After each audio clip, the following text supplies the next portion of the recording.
2 कमी 100व्या साहित्य संमेलनाच्या निमित्ताने आपण जमलेले आहोत. ही लोकभाषा आहे.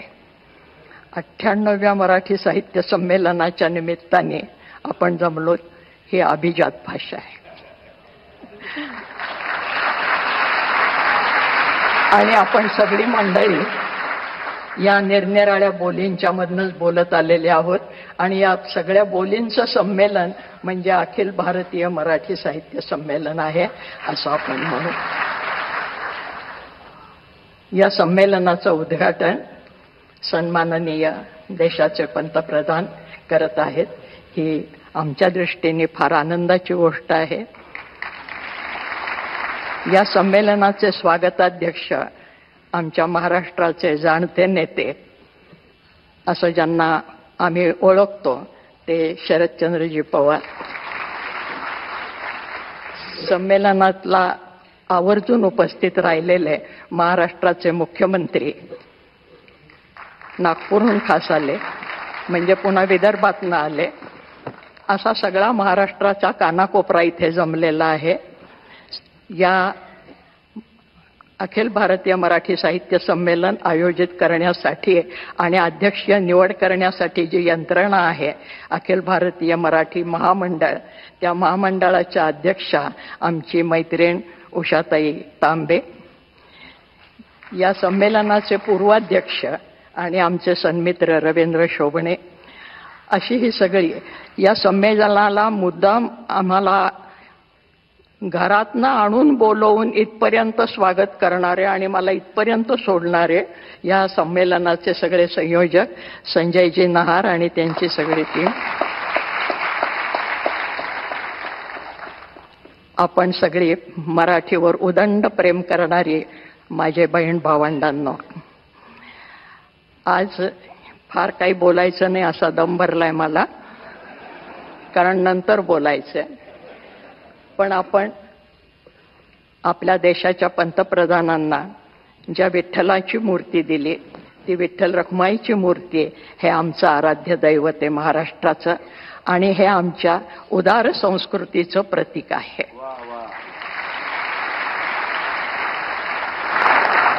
कारण हा विठ्ठल आला कुठून?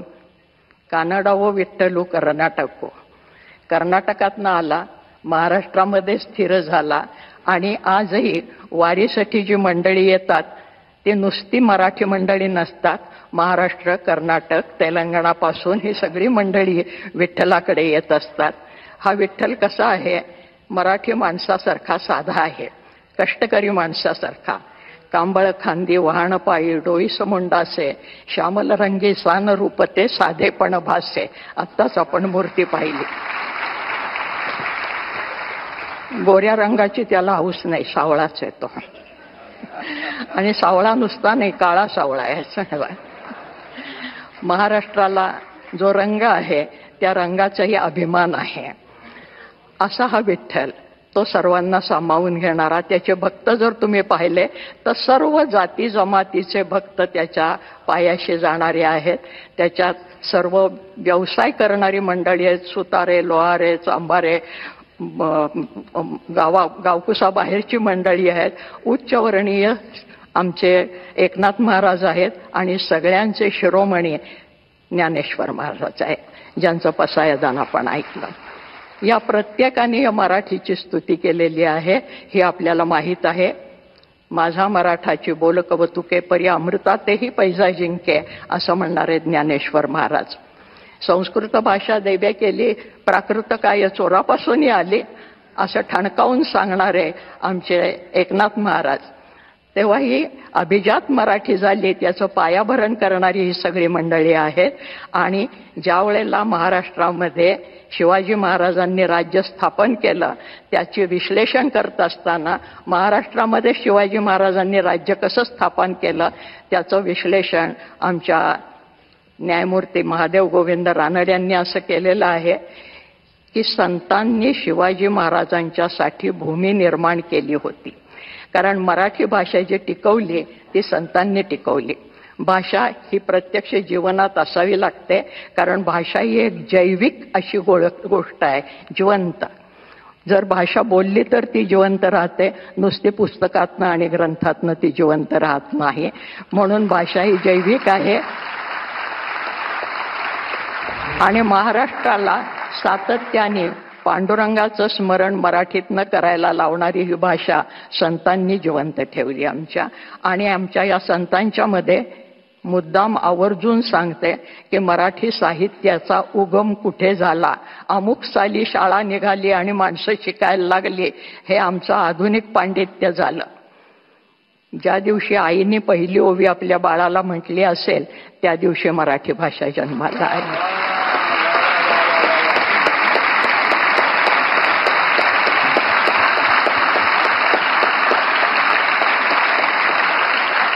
कांदा मुळा भाजी अवघी विठाबाई माझी, लसूण मिरची कोथिंबिरी अवघा झाला माझा हरी, असं म्हणणारा आमचा सावता माळी, त्यांनी ही भाषा जिवंत ठेवलेली आहे. फार कशाला, जनाबाई मुक्ताबाई तर आपल्याला माहितीच आहेत की विठ्ठलाला आणि जनाबाई बरोबर दळायला लागला, कांडायला लागला, पाणी भरायला लागला. जनी बैसली नाही आला पाणी नाही सणाला, मुद्दाम बोली भाषेत सांगते. जनी बैसली नाही आला पाणी नाही सणाला, हाती घेऊन घागरी देव निघाले तातडी, जनाबाईला आंघोळ घालायला. ही आमची मराठी भाषा.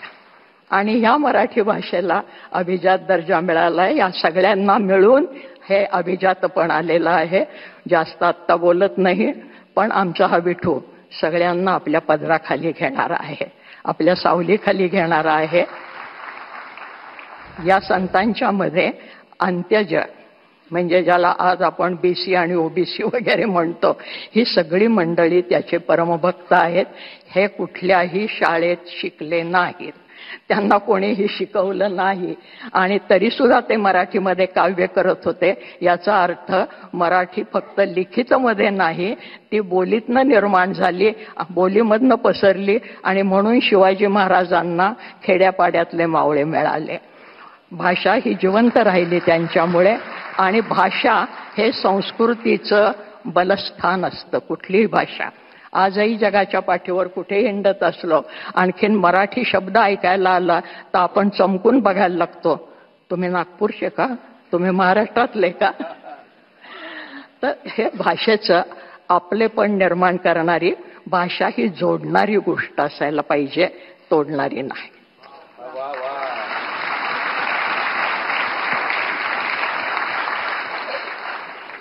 पंतप्रधान महाशय हे महाराष्ट्राचं प्रतीक म्हणून आपल्याला दिलेलं आहे की ही भाषा जोडणारी आहे. याच्यापेक्षा आत्ता मी जास्त बोलत नाही, कारण संत साहित्याने आम्हाला हे शिकवलंय. पण अंत्यज स्त्रिया सुद्धा आमच्या बोलत होत्या. आणि आज ज्याला आम्ही पुरोगामी म्हणतो, आणि कोणी कोणी उपहासाने पुरोगामी म्हणतात, ते पुरोगामी काही म्हणू देत, पण खरोखरच आमचे संत हे पुरोगामी आहेत. त्याचे उदाहरणं जात पात पक्ष पंथ स्त्री पुरुष भेदाच्या पलीकडे. त्यामुळे स्त्री अध्यक्ष झाली हा महत्वाचा मुद्दा नाही, गुणवत्ता हा महत्वाचा मुद्दा आहे.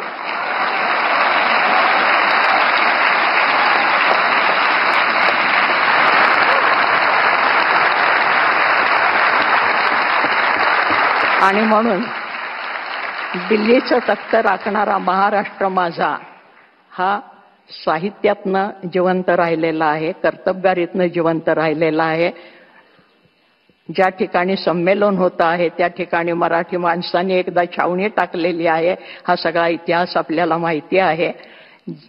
या संमेलनाचा 70 वर्षापूर्वी जे लक्ष्मण शास्त्री जोशी अध्यक्ष होते, त्यांना मी गुरुस्थानी मानते. त्यांचा सहवास मला काही काळ लाभला, त्यांच्याबरोबर मी काही काळ काम केलं विश्वकोशामध्ये, याचाही मला अभिमान आहे. त्या काळामध्ये जे काकासाहेब गाडगीळ साहित्य संमेलनाचे स्वागताध्यक्ष होते, आणि आज पुन्हा महाराष्ट्राचे शरदचंद्रजी पवार आहेत, तर ते काकासाहेब गाडगिळांच्या नावाने मला नुकताच एक पुरस्कार त्यांच्या नातवानी सांगलीला आणून दिला घरामध्ये, अनंतराव गाडगिळांनी. आणि कदाचित शरद भाऊंच्या लक्षात नसेल, परंतु त्यांच्या राष्ट्रवादींनी एकेकाळी माझी मुलाखत घेतली होती आणि त्यानंतर त्यांचं कुठेतरी भाषण झालं. त्यावेळेस त्यांनी सांगितलं होतं की महाराष्ट्रामध्ये अजून कोण साहित्य संमेलनाचे अध्यक्ष व्हायला पाहिजेत. ती जी काही 5-6 नावं घेतली होती त्यात एक माझं नाव होतं, ते छापलेलं अजून माझ्याकडे आहे. आज असा गंमतशीर योगायोग आलेला आहे की ज्यांना मी गुरुस्थानी मानते ते शास्त्री बुवा म्हणजे जोशीजी, लक्ष्मण शास्त्री जोशी यांच्या जाग्यावर मला उभं राहण्याचं भाग्य मिळालं. ज्यांनी ती इच्छा प्रकट केली होती ते स्वागताध्यक्ष आहेत आणि ज्या प्रधानमंत्र्यांचा तो अधिकार आहे, त्या राजधानीमध्ये हे संमेलन होतं आणि प्रधानमंत्री त्याचं उद्घाटन करता आहेत. या सगळ्या अतिशय आनंदाच्या गोष्टी आहेत. हा आनंद आपण पुढचे 3 दिवस सगळ्यांच्या संगतीमध्ये घेणार आहोत आणि आपण एकमेकांचं मैत्र जोडून पुढे जाणार आहोत. कारण भूता परस्परे पडो मैत्र जीवांचे, हे ज्ञानेश्वर महाराजांनी सांगितले.